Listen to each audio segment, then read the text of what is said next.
Hello, a very good morning to Waterford Property Watch. We have an earlier broadcast today because we wanted a very special guest on, Niall Harrington of Fiore Harrington and Partners. Niall, you are so welcome. Thanks, Regina. Thank you for having us. Yep.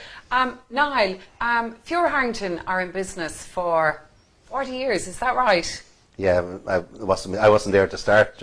Yes. No, we are. Yeah, we're a Waterford-based company for the last 40 years. Founded initially by Nicky Fiore. Nicky unfortunately passed away about 10 years ago, and his son Ian Fiore is my partner in there now. So great. Yeah. And it's an extraordinary story, Fiore Harrington and Partners, in terms of you've offices in Waterford, New London. You're working on a project. Where did you say? We're actually working on a large export zone in Azerbaijan for the government. Wow. In Baku, and interesting project, and we're doing another one in Riyadh for the Saudi equivalent of the IDA as well. So it's amazing. So really, when it comes to architecture and development in Waterford, I think in fairness, you have your finger on the pulse because you seem to be involved in pretty much all, if not the majority of the development. So this is a really good news broadcast. People are often talking about, well, we've no homes, how can we attract development into Waterford? And I was looking at Daft this morning, and in terms of what's for sale, there are 113 houses at the moment, Niall, for sale in Waterford City, and about half of them, when I drilled through it, look like old kind of rental style properties in older parts of the city. So in terms of choice, there's nothing there really at the minute, is there? And as you said yourself, a lot of it is old stock as well. Yeah. Non-complying with the regulations, poor insulation standards, etc. And yeah, we have, from where we are today and where we're going to go, is a big issue for us. Housing is a major problem for us. Yeah, but is it going to be a problem going forward? Tell us. No. What's in the pipeline? What's happening? So, and we say it's a major problem, but we've a lot of solutions in place. You've got the three major neighbourhoods of the city, which are the Dunmore Road, you've got Kilbarry, and you've got the Carrickferris Grace Dieu area. And in all of those locations, house construction is underway. For example, you've got on the Dunmore Road side, you've got Noel Frisbee has just opened up Kingswood development, which is for new houses just opposite the golf course in Williamstown. Noel Green, Jackie Green Construction has just got planning permission for 360 units, yes. And they're due to start in February, which will be great to see. Then there's a couple of other additional sites. Neville's are currently building out there, and there's a couple of other sites that will go in for planning early in the new year that you'll start seeing come to fruition as well. So you're going to get a lot of activity early in January, February on the Dunmore Road to add to what's already there. You've got the new urban village in Kilbarry. And you want to talk a little bit about that, Niall, in terms of, like, right now or 6 months ago, what was on that site and what's your vision for that? Well, we've done a huge amount of work that people don't see, but there's already been about 15 million euros spent out there. There's 69 houses which will be completed in March for Respond. The council and the developers spent close to 6 million euros on a Lyhalf road with all of the infrastructure to open up all of the agricultural lands for housing. There's planning permission for 373 units. The first two phases are due to start in January, February, which is 181 units. We have the nursing home, the medical centre and creche, all with permission, due to start again in Q1 or Q2 next year. And you've got Noel Frisbee doing a great job with the park development, selling that out. So all of those pieces are coming together. And what we're very excited about Kilbarry as a new urban village for the city is its proximity to services and infrastructure. You've got great playing facilities, clubs out there, South End, the rugby club, St Saviour's, and then you've also got the Eco Park. You've got the Tramore Road, which is proximate, which is a great walk, cycle, running track that brings you right into Tramore, and then you've got the Johns River Walk that'll bring you into the city centre. So there's a lot of exciting things to happen that we'll see coming on stream. With the road finishing in, first phase of the road will finish in the end of this month, and the road will complete then in March. So all of the services will be in to push those developments on. So for somebody looking to buy, we'll say in Kilbarry, because it appeals to them in terms of access and the quality of the new homes, when will these houses be ready, Niall? Well, as I said, this construction is going to start January, February of next year. So you're going to see the first houses ready for occupation probably Q3, September, October time. And you're looking at product in the range of 1, 2, 3 and 4 bed units, apartments and houses. There are large houses, like I was explaining to you earlier on. Yes. Your typical McInerney development back in the day would have been about, your 3-bedroom semi would have been about 900 square feet. These 3-bedroom semi-detached houses are up at 1,100 to 1,200 square feet. So that's like 300 square feet bigger, more space. Correct, exactly, because we're gearing it for the family so that everybody now has 2 televisions, so we want a kitchen, living, dining space. Yes. And we always say if somebody wants to watch Coronation Street, or we have a sitting room then that they can watch Champions League in. So it's a family. Or sit on their iPad, yeah. as the way it's gone now. Exactly, and what happens is all of the houses are developed to grow with the family as well, so that, for example, each house, you could have an additional sunroom on it, which will have planning permission. You can get it built in advance, or post your occupation, you can build it. And also you have the attic conversion if you want to make your 3-bedroom a 4-bedroom house, or if you want a hobby room or whatever, there's that space. So in terms of number of houses, in terms of what's going to happen, is it going to be like a 3-year plan? Is it a 5-year plan? How many do you see over? There's good population in that area, particularly Kilbarry, is going to increase by about 5,000, Wow. which equates to about 2,000 homes, new homes. That's going to be a 10-year plan. Okay, very good. And it's exciting because it's proximate to the ring road, so we always hear about traffic problems. Yes. That's going to get you out into the traffic. We don't quickly. really have traffic problems. No, we hear about it. I We hear tell about the story over and over. I have a client in Dublin who said, Regina, how's the traffic jam at the hospital? I hear the 3 cars bumper to bumper. So we've Kilbarry, and then we have the Dunmore Road. How many houses do you think are going? Well, the Dunmore Road probably will deliver somewhere probably close to about 1,000 residential units in the next 3 to 4 years. And then you're looking at Grace Dieu, which is the third neighbourhood, the Carrickferris Grace Dieu neighbourhood. We have an SHD application, which is Strategic Housing Development application, going into Bord Penala in January for about 260 units. And Old Frisbee has opened up his site, which I think had planning for about 300 units. I know it sounds that there's lots of houses, but lots of houses are required. So we're talking about over the next number of years, there's like 2,000 new homes? Oh, well, somewhere in the region of? If you look at what the government have set out for Waterford in their Vision 2040, they're saying the population of Waterford, they want to increase by 35,000 people, minimum. It's actually 32,000 minimum. So but I think it's very important for people to hear from somebody at grassroots like yourself. The planning's gone in, the development is happening, it is happening. It's not just talk, it's not just the government promising something and not delivering. Oh no, sorry, I mean, that's our roadmap. The government gave us a roadmap, and it's up to us to deliver on it, and that's what we're doing. So if we're going to be seen as to act as a city and participate as a city, we have to deliver these things, and they're in the pipeline. So that's the most important thing we need to get out there. They're in the pipeline because we're going to talk about the North Quays and other jobs that are being created around the city.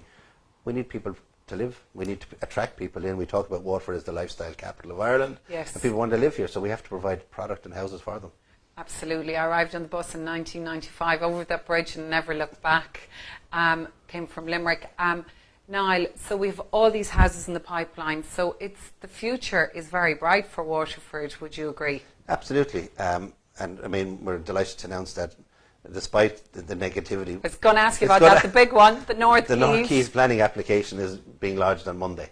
That's amazing. Now, I'll put a caveat in and say it might be Tuesday because of printing. There's a huge amount of printing to be done, but we've targeted Monday to lodge the planning application, so that's a good news story to end the year. So what does that mean, I suppose, in terms of everybody reading? The application goes in, where do you see it going from there in?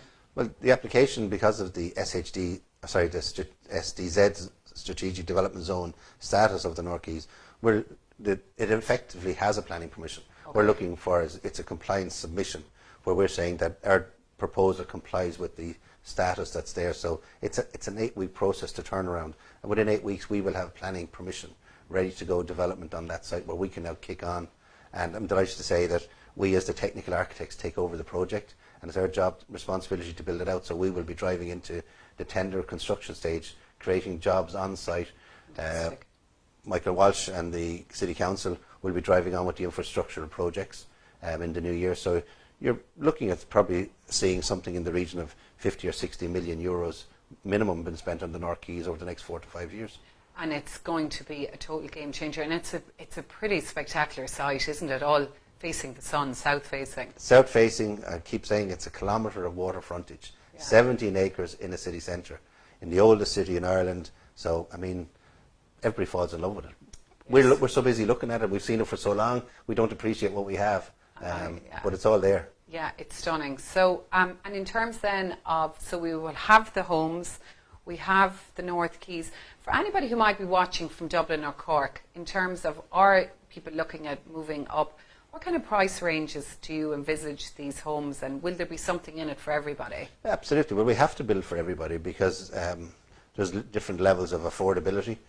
We want to have different choice patterns as well. Some people, I looked at a stat when I was starting out, mad to get married and own my own home and stand on my own 2 feet, married at 22. And the average age of a male getting married today is 34. So they like to, I haven't played a field, or I suppose, keep their choices open. Well, but people are more transient now, aren't they? So they're happy to rent. Yeah. And we have to provide rental opportunities, but we want to provide family homes as well. Yes. So the market in Kilbarry is probably going to be somewhere between 160, 170,000 up to 300,000 plus. That's starting at your 1-bed apartment, 2-bed apartment, 3-bed semi-detached, 4-bed semi-detached homes. So we want to try and create a community. That's the most important aspect of it. Excellent, great. And in terms of the development in Waterford, what do you think the key milestones will be for Waterford in terms of driving our economy? Well, they're already there. We've set them out already. I think there's 4. The North Quays planning application going in. Yes. We drive on with that development, box ticked. Yes. The airport, funding approved by the government, waiting for the private investment funding side of it to be approved. Are you confident that'll happen, Niall? Box ticked approved. Yes, absolutely. I'm 100% confident that will happen. And the third one is the university status for W.I.T. That will happen. I'm 100% certain that will happen, which again feeds into the population growth of students. Will be about 6,000 people. You know, just the status that the South East region as a university brings. We saw what it did with Limerick and Galway. It'll do the same for our city and region. And then the fourth element, which I think is equally important as all of those, once we deliver the transport interchange and hub within the North Quays, is to get a direct train service to Dublin that will get us to Dublin in an hour, or more importantly, get you from Dublin to Waterford in an hour. We have a lot of key ingredients in all of that as well. As we keep saying, Waterford has always been the closest city to Dublin. Geography hasn't changed. Yes. We have 2 motorway connections to Dublin now. We've got the M9, but with the new Ross bypass opening up and the Enniscorthy bypass, you've now got almost a full motorway coming up on the East Coast as well. So we're the most connected, we're the closest. Now we need to deliver on that, and particularly on the lifestyle element of it as well. So we need to be able to push ourselves forward, and that positivity will, I think the flag will always raise with the North Quays, because it will bring investment awareness to Waterford and our city and the great city we have, and bring some much needed international investment of funds in to drive the city on. Well, I think you're an amazing ambassador for Waterford, Niall, and I think in terms of 2020, all of this is really positive news. It's really good in a time where there's, I suppose, a lot of negativity about housing.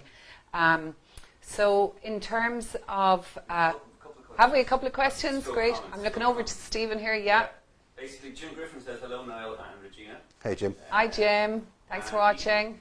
He's actually acted a slightly related issue to North Quays, as in how important it is to have the airport up and running for North Quays to really thrive. I think it's important for all of these the items I discussed to be up and running, and I think what happens, it's a bit like once one falls over, once gets over the line, they'll all get over the line as well. And I think the North Quays application just being lodged will give a huge focus to the city. But you're 100% correct, the airport is equally as important, because we've had a number of business meetings with some of the senior business people in the city running multinational companies, and it's an incumbent that they can't get their CEOs, their international CEOs, into Waterford. Yeah. So it's important we do that. Okay. And Emma Ford asks about the cost of construction. That's driving up prices. Might that be an issue? Yes, absolutely, because it's not just the cost of construction. We're seeing inflation across the board and just materials, but we're also, and labour, but we're also seeing the building regulations. All of these new houses we're talking about are all NZ compliant, which is the new regulation, which is near zero energy in buildings. So our standards, our technical standards are higher as well. So yes, absolutely, but that's the challenge for us, is to keep the houses affordable. And I think, though, in terms of anybody who's thinking of relocating to Waterford, I just said to you when we sat down, you'll be able to buy 3 houses for the price of one in Dublin, and probably a bit more, and have a bit of change left over. Well, if you take it very simplistically, even if you want to compare Limerick, your 3-bedroom semi in Waterford, you probably buy a brand new one for $250 out of the wrapper. Yes. Your Limerick, you're probably about 320, so we're 70 grand cheaper. It's still the same cost of construction. Now, the land values might change, but we know our market that we have to achieve down here. But Waterford doesn't always need to perform at the bottom as well, so we need to lift up all of these prices as well to make it, not just in terms of, it probably sounds terrible that it's more expensive on the person buying it, but for investors, developers are not making profit. And I know it probably is a bad word, but if you don't go to the bank and say, I'm making a profit, the bank won't lend you the money. But so that's therefore business, we can't deliver. let's face it. That is that's business, the goal of business, to unfortunately, make a profit. But it is exciting times and it's very positive. I actually come from County Limerick, Niall, and I believe, in my view, the most important game changer for Waterford is university status. I can see it here in terms of renting to students for over 22 years. We have a huge commuter student commuting to Wexford, Kilkenny, and I suppose in order to target maybe students maybe who come from another demographic who can bring more, I suppose, money into our economy and attract business. Let's face it, jobs. Big companies want the talent, and if we don't have the students with the credentials that they require, they won't invest. Well, absolutely, and you've hit the nail on the head. They want university status. They want the accreditation that a university gives them. The university. We said earlier, see what it did to Limerick. Leo Varadkar, when he was down recently, said the same. Look at the impact the university had on Limerick. Like the southeast doesn't have a university. If you look at the demographic of the country and where all the universities are located, Dublin and everything else is on the western seaboard. Waterford, we have to deliver it. It'll make a huge difference in business. You look what the guys are doing at TSSG as research and development arm of W.I.T. with no funding other than anything they can get from Enterprise Ireland. They're doing a magnificent job, and there's a lot of businesses want to feed into that, but they'll only feed into it on the basis that we have a university. So I think the university will be a huge driver for the city and the region. I think it will add hugely to our economy. The influx of about 6,000 students, and just on the flip side of that. Is that we were talking to W.I.T recently, and they're down about 50% of their stock for students because people are not getting back into that market because there's no return on the investment. So we need to up those values as well and get those back into it. And I see that the W.I.T are building a new wing, isn't that right? Yeah, a new facility, a faculty building for engineering and architecture. That's exciting. It's exciting because you can see what they're doing. It's like, in fairness, W.I.T has been performing as a university for the last 10, 15 years. But now it needs the brand. But it needs the tagline, it needs the university status. In my opinion, it's always been a university.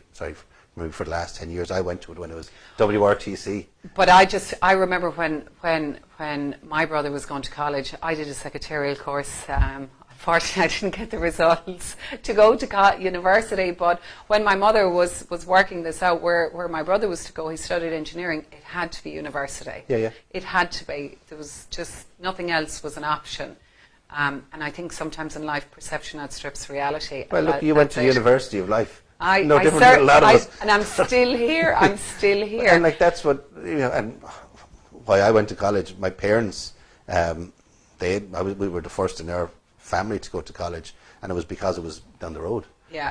Other than that, I would probably been an apprentice electrician or something, sent off. Well, look, thanks be to God you're not, because I think, Niall, you're an amazing ambassador for Waterford. It's great to finish the year off on a positive note. I think we're probably running out of time. I'm looking over at Stephen here, who's nodding. Do we have any more questions? No, that's it. Great. Okay, well, we are absolutely delighted that you came in here today, Niall. I think it's great to end the year on a positive note. We have a coffee morning on Friday morning in aid of St. Vincent de Paul. It's here from 10 until 12. The WLR appeal, and we would love anybody who's in the area to pop in. And I just like to give a nod to Helping Hands, because we're talking about development.